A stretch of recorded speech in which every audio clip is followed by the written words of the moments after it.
Welcome back to my Unreal Engine 5 Tetris-Like tutorial. Now I'm just kind of, doing some polishing with menus and stuff. So let's take a look at what I did. Actually, I need to go into levels. For like debugging purposes, I don't have the menu as the like startup project. So, let's actually... So first things first, all this menu level is a whole bunch of blueprints of block actors. So I just wanted to make a 10 by 10 thing. They're all individual. So I made like one of each and then I just kept doubling them. The inside of this thing is actually hollow. So it's really just for visual purposes. And then when you actually play, this is what the menu looks like. Oh, and this is the finalized button from last time.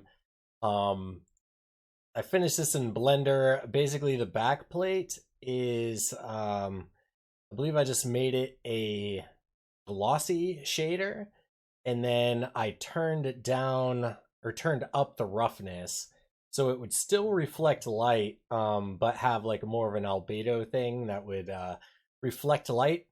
And then the one on the inside here is the exact same glass material as the one on the outside. But it's lights up now when you hover. So now I can like keep the glass and still have the light up effect. So I really like the way that it turned out. And then the other thing I'm going to show in this video is this next slice button. So there were a couple of like, I don't know, gotchas, I guess you could say. But I found like as I'm sitting around playing this on my phone, there were plenty of times where I had the piece that I needed. I had it saved, but then I just had to wait for the timer to run out to keep moving on to the next slice. So I just made a thing that lets you do it manually. All right, and then the menu pawn. Now this is just pure blueprint. The functionality is so so lightweight that even me who loves C++ or loves code uh couldn't really find a justification to make this its own C++ class. So let's look at that first. All right, so all I'm doing, this is the entirety of the logic here, is on tick, I'm adding the relative location on the yaw input. I'm adding 10 to it, multiplied by delta seconds. So it rotates at 10 degrees per second, I believe is what that comes out to. And then the spring arm is the thing that I'm actually rotating. And then the camera's attached to it. So this is 100% blueprints, absolutely nothing else. Yeah, so there's the spring arm. I just tilted it 30 degrees or negative 30 degrees. I stuck a camera on the end. I don't think I changed any settings for the actual camera. And yeah, I don't even have anything in the scene root. No collision, no anything. And then in the logic, this is all you got. So I drag this into the level and I actually put it below the big block a little bit so that the block would be more raised up and make room for the actual menu itself. I think even go a little lower. See how that looks. Yeah, I like that better. On mobile, this is a lot taller too, so I like the way that, for some reason, I find it really satisfying to click these buttons. Oh, I'm starting to love Blender. There's gonna be a lot more of that content coming on here in the future. So anyways, yeah, that's my attempt at a menu. I might actually render this block out in Blender and then that way I can stick, I don't know, like a logo on it with the game's name. I think I'm gonna stick with Cubo Minnow that I had from the original title. Just because like when I Google Cubo Minnow, nothing really comes up. But when I Google Tetracube, there's like tons of stuff. So it's like the most unoriginal name for a game ever. Um, but Cubo Minnow, I think it gets the point across. Just Tetra Minnows, Cube. Yeah, everything you need to know is in the title. All right, so what did we cover so far? The menu pawn, the menu level.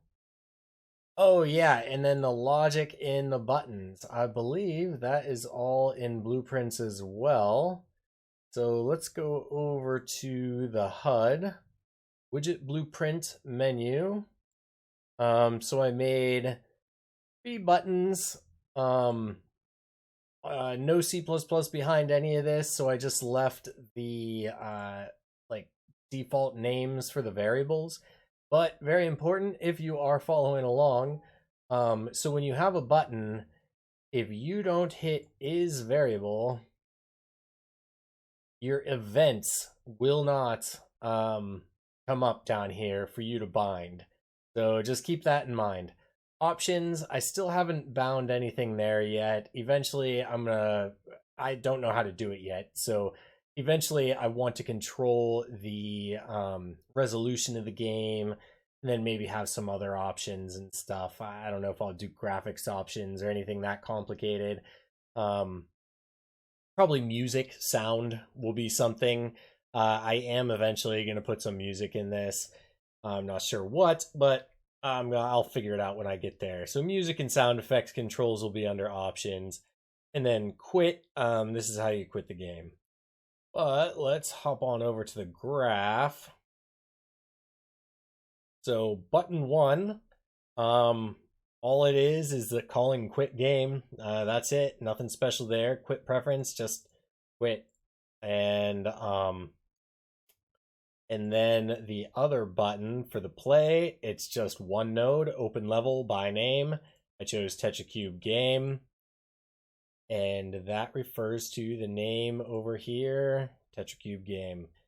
So that's it. Very lightweight menu. No other logic in here at all. And just a menu system. Now there is something slightly interesting that I do in C++ with this, but I'll get to that in a moment.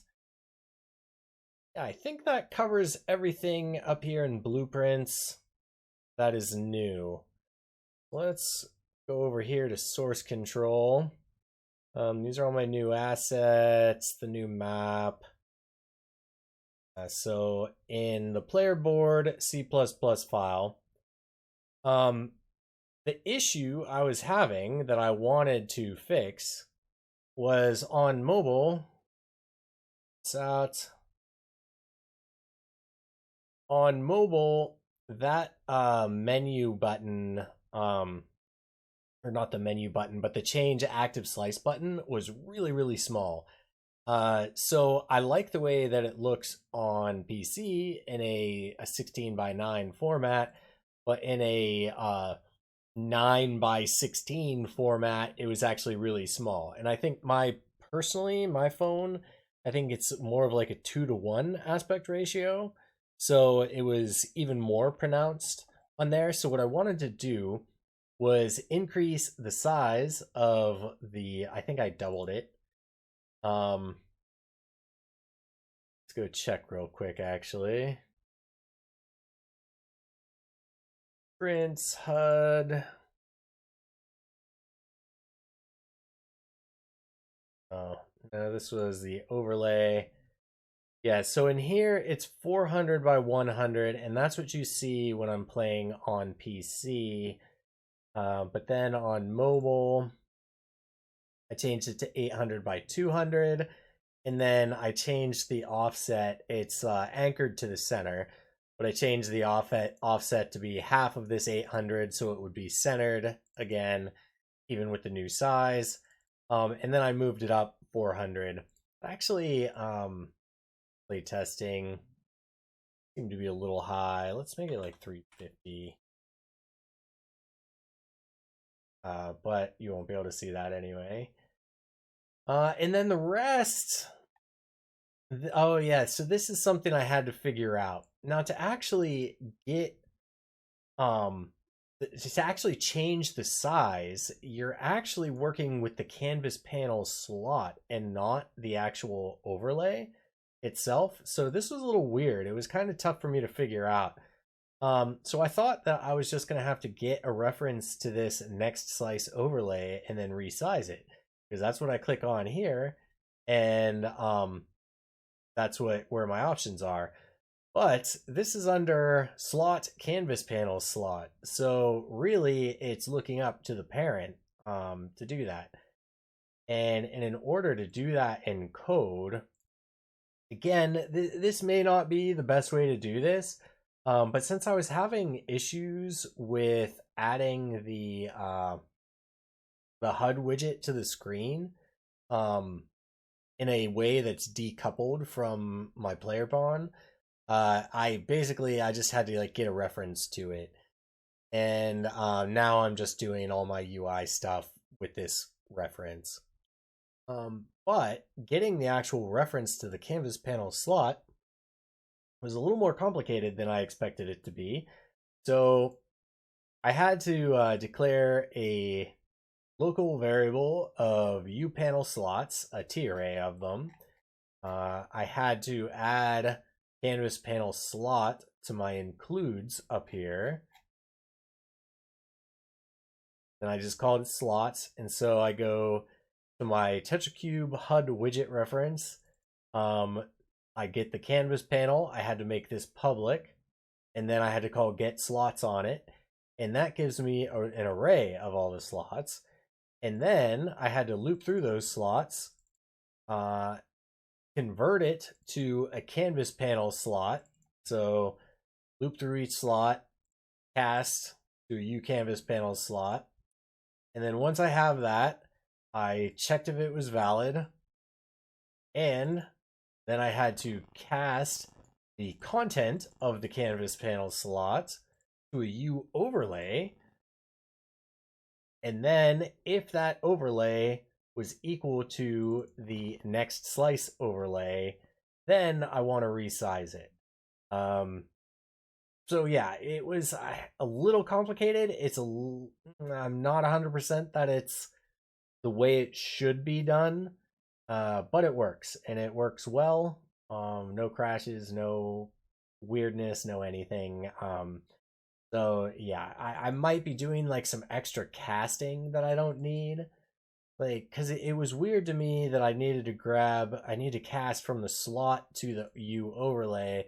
I didn't really see a way to do that, to check and see if I had the correct slot. So yeah, that's the best way I know how to do it for now. So there it is. If you are not pushing this to mobile, if you are following along, none of this will even apply to you. But I thought I'd draw attention to it. So let's go back over to source, see what else we have.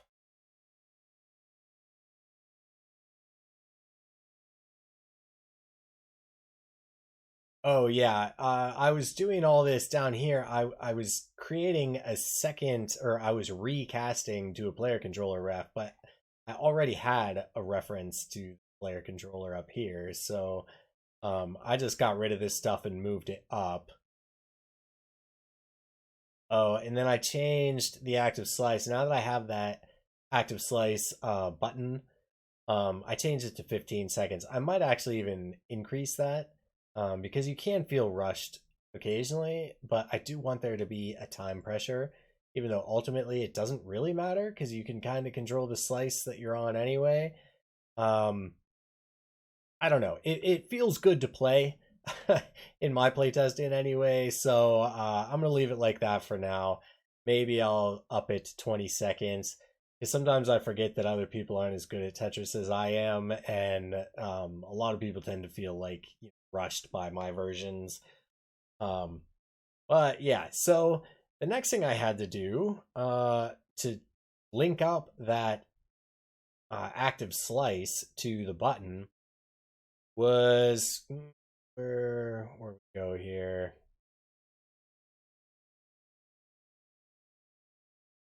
There it is. All right. So once I get the HUD, I get my reference to the HUD widget. And now before I add it to viewport, I actually switched these two just to check and see if it would work to add it to viewport first and then bind the slice, and it did work. So the order doesn't seem to matter here, but just like in my head, it made more sense to bind it before adding it to viewport. All right, so I have my TetraCube HUD widget reference. I'm grabbing the next slice button, then I'm adding an on-clicked or an add dynamic to the on-clicked event. This here, I don't think it was a world object it was looking for. It's just a world context. Do I not get telesense because I'm already in debug mode? Yeah, I guess not.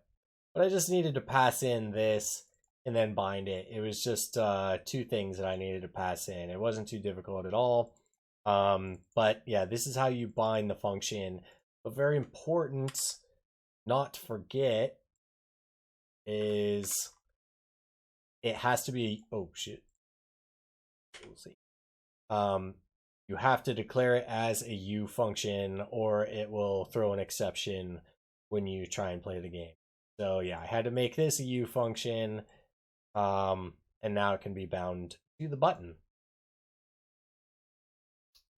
All right, so binding UI buttons, changing the active slice. The HUD widget, I moved all of these into the .h and got rid of my forward declarations because I needed access to a bunch of this stuff. So I had to move a bunch of these things into a public section, and then so that I could get a direct reference to them. And this is kind of what I was talking about, where I wasn't sure if this was the best way to do it. I probably could set up like a setter function that would bind, like I could pass in the change slice function as a expression and then bind it in this class. But I just wanted to get it working. So I just kind of did it quick and dirty. I might do a little bit of testing to see if that's possible to just pass in the function you want to bind. That might be a much cleaner way to do it. So I don't know. I'll play around with it. If I find anything out, I will let you guys know in another video. But yeah, I think that covers everything. Let's just take one more look and click some buttons some more. I will leave you with this delicious button. Button clicks. Goodbye for now.